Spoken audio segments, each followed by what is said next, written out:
What's good, YouTube? It's your girl Trin, and today I'm here with my very first ever story time video. I don't know how to talk to you. I don't know how to ask you if you're okay. My friends always feel the need to tell me things. Seems like they're just happier than us these days. Yeah, these days I don't know how to talk to you. So I went to a private school for all 13 years of my education. K-12 private school in Virginia. And my school, like, once you got to high school, no, really 8th grade. Once you started getting to 8th grade, they would take like international trips. Like, my school went to China, they went to Africa, South Africa, they went to Italy, they went to Spain, they went to Mexico, they went to, where else did they go? They just went like a lot of places, y'all. They went a lot of places. And so my junior year of high school, they had an Africa trip. And so I was like, okay, like, this would be fun. So my friend had went the year before me. She was like, we're like really good friends. She went a previous year before me, and she told me, she was like, so fun, like, you have to go. So I'm like, how am I going to pay for this trip? Like, the trip was it was like, I don't even remember, but I just know it was expensive. And I was like, how am I going to go? I don't know how I'm going to pay for this. Like, my parents are definitely not going to pay for this. But I got a scholarship to this trip, y'all. I did not pay the whole price. My school paid some, and then my family paid the rest of it. So I had to go to like the interest meetings or whatever. So I went to interest meetings, and my mom had to go, my dad had to go to like their parent meetings, and we were like, okay, like, this is something I really want to do. So my parents went, and after they went, came home and talked about it. We were all on board. But to go, you had to fill out the application. I was like, oh my God, like, application to go on the trip? So they only selected 6 people to go, and out of those 6 people, it was me, one of my really good friends. She was like one of my best friends. And some other people. I mean, we were all friends. It wasn't like I didn't have beef with nobody that went. After I did the application, submitted it, I was one of the 6 kids to get accepted to go on the trip, and I got my scholarship, of course. And it was 6 students and 2 teachers. I was kind of nervous at first because I'm like, my dad is not going to let me go out of the country for my first time without him. Like, I knew he was not going for that. But he surprised me, and he was like, go ahead, like, you know, this is like a once in a lifetime opportunity because our family obviously is not going anywhere like this.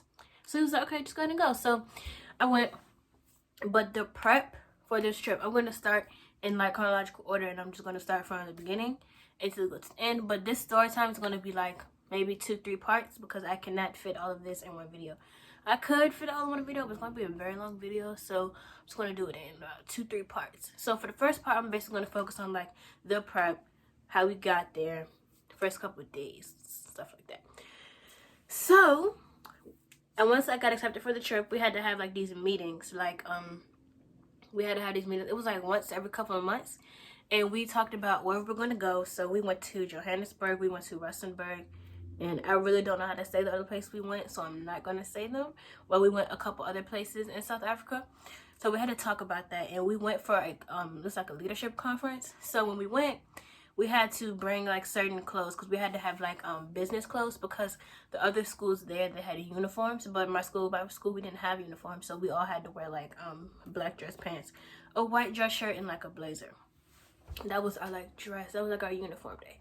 So we had to have these meetings, and then they told us about the doctor, how we had to go to the doctor where we went. So we went from June 30th until July 16th or 17th. And over in South Africa is winter time over there. So before I knew it was gonna be winter, but I was like, oh my God, I have to go to the doctor. I gotta get all these shots. Like, oh my God. Yeah, the only shot I had to get was a flu shot.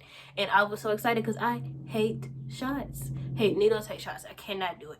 So I was so scared. And then when I got there, they just gave me like, they gave me some medicine because I wasn't used to eating that type of food, so they just gave me some medicine in case the food I ate there upset my stomach because I had never eaten like actual South African food. Like, I've never eaten that type of food. So they gave me some medicine in case it upset my stomach, and they also gave me a flu shot, and they told me what to do in case I had any like problems over there. So when I got the flu shot, I was like, oh my God, I'm so scared. Gave me the flu shot, and I was done. So then after we had to get a form saying that we went to the doctor, got our flu shot, and then we had to get like everything off the checklist that my school had gave us. So we had to get special spray for bugs. It's called DEET spray. This was the spray that I had to get to go to South Africa because of the type of animals I have that could bite me. The doctors wanted to make sure I was protected against all of that. So yes, this is the only spray that I needed to go to Africa. And I feel like when some people go to South Africa, they think, oh, look, I'm gonna get bit by all these different bugs, like this, that, and the third. Y'all, it was not like that. It was winter time, so of course not all the bugs gonna be out. So it wasn't even that serious, but I still had to get it just to be protected. And I couldn't go on the trip without this spray because we all had to get it. Kept having the meetings like once a month. Every time we had to have a meeting because we had to plan out what we wanted to say at these conferences, because we still had to go to conferences. Like, it wasn't like a full vacation or anything. Like, we still had to do conferences on it. So we had to plan out what we wanted to say in the conference, so that way we won't out there looking dumb, because my school will have us out there looking dumb. So after that, after I had the meetings, the date kept getting closer and closer. Like, oh my God, like, I'm really about to go to South Africa. I'm about to be traveling for 22 hours, y'all. I was traveling for 22 hours. But let me back up. I had to go get my passport because your girl had never been out the country a day in her life. So, I mean, I went to Puerto Rico, but that does not count as out of the country because, you know, U.S. territory. This is my first time going out the country, so I had to get up mad early and go to the post office one day because I had to get the passport. Who knew that passports were so expensive? This passport was literally over $100. I think it was like $160 for this with some paper in it. This is what if you've never seen the passport, this is what a passport looks like. It has like your picture, all your information on the picture. I'm not gonna show that because I don't want nobody stealing my identity. And then it just has like pages, more pages. Let me get to the stamps. Yeah. So this is the stamp that we had got on the way there. I just wanted to show y'all that before I got more into the video. But yeah, this was literally $160. I think it was like $160. I know it was more than $100 for this. I was like, okay. So my parents bought the passport. So fast forward to the day of the trip. So we had to get up mad early, y'all. I had to get up at 3:40 a.m. It's currently 3:46 in the morning, and I have all my stuff packed, and all I have to do now is go to the banks to get some money out the bank, and then I'll be headed to the school because we have to leave school at 5 o'clock in the morning. Yeah, I had packed like 2 days before, so of course I had to make sure I didn't forget anything. So when we got to the school, everybody was like all anxious and nervous. We're like, oh my God, like we about to go to South Africa, like this is so crazy. So we couldn't fly out of RIC, which is Richmond International Airport. We couldn't fly out of there. We had to drive to DC to go to Dulles. 7:45. Okay, bye, Trinity. We're just getting here. Just got to the airport. She got a damn YouTube channel. And now we're walking around. So, see when we get on the plane. Y'all, we almost got stuck in the airport because apparently it was something with our birth certificates. And since we weren't traveling with our parents, we had to like show them our birth certificates. We were traveling with 2 other adults, so we had to show them our birth certificates. Nobody brought their birth certificates because we didn't think we were going to have to use them. So we had everybody like screaming, like, call our parents. Like, luckily my dad was at home. He sent me the birth certificate and we were good. But we almost missed our flight because of that minor inconvenience that almost got us stuck in America. And all of us were packed, excited, ready to go. So once we got there, Dulles is like kind of big, and I had never been to Dulles before. I don't think it's as big as the Atlanta airport, but I wouldn't know because I never flew to Atlanta before. I drove to Atlanta. So after that, we had to try to find the gate, and we flew Emirates, y'all. We was flying high class. I mean, we flew like the regular economy class, but y'all, that was a nice plane. I know they have the people say like Emirates is racist and stuff, but y'all, it was a nice plane. So we got on the plane. The plane was 2 stories, but like the second floor was for people that flew actual first class. Like the second floor had like beds and like sleep pods and like bathroom, showers, everything. It was on the plane, and then they fed us because we were on the first plane for 9 hours, I think. So they fed us like breakfast and lunch because we got on there early in the morning. So yeah, they fed us breakfast and lunch. So we flew from Dulles to Dubai, and then once we got to Dubai, it was like 8 o'clock in the morning there. So I was so confused. I'm like, hold on. Like the time change got me. That's what really got me, the time change.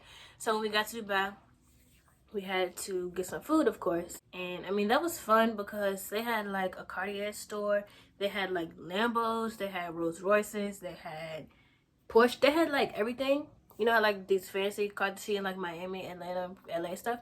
They had those cars in the airport for raffles. You put your name in a raffle and you win one of those cars. They don't have that in Richmond. I had never seen a Lambo in real life. I had never seen a Rolls Royce in real life. I had never seen that stuff until I got to the Dubai airport. So we got there, and it, like I said before, like, it was just really hard, like the time change, because I wanted to text my friends that were in America and tell them like I'm here, but I didn't know what time it was. So I downloaded the app on my phone. So I downloaded I went to the time clock app on the iPhone, and I just like looked there, see what time it was, texted them, tell everybody like I'm here, like my grandma, my dad, my mom, tell everybody I'm here in Dubai. We're about to load our next flight. So we flew Emirates again. Then that was the 13-hour flight. And that 13-hour flight was terrible because I could not sleep, y'all. Not sleep at all. In mind, I had not slept for 22 hours. I took like naps, but I hadn't had like a full sleep in 22 hours. Because on the first flight, my friend, she kept getting like, had her head like this second out. She kept getting like knocked in the head. Like she kept getting knocked in the head with the cart.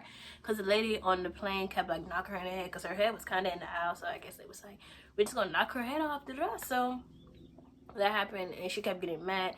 I took like a nap. And then on the second flight from Dubai to South Africa, I took a little nap, y'all. I could not sleep because I was so nervous. I'm like, oh my God, I don't know what to expect when I get there. What if they don't like me down there? Like, what if they think, like, what if they're mean to me? They might not like me, because a lot of people say that Africans do not like African Americans because they think that we're entitled to a lot of stuff over here, and they think that we don't work for anything that we get.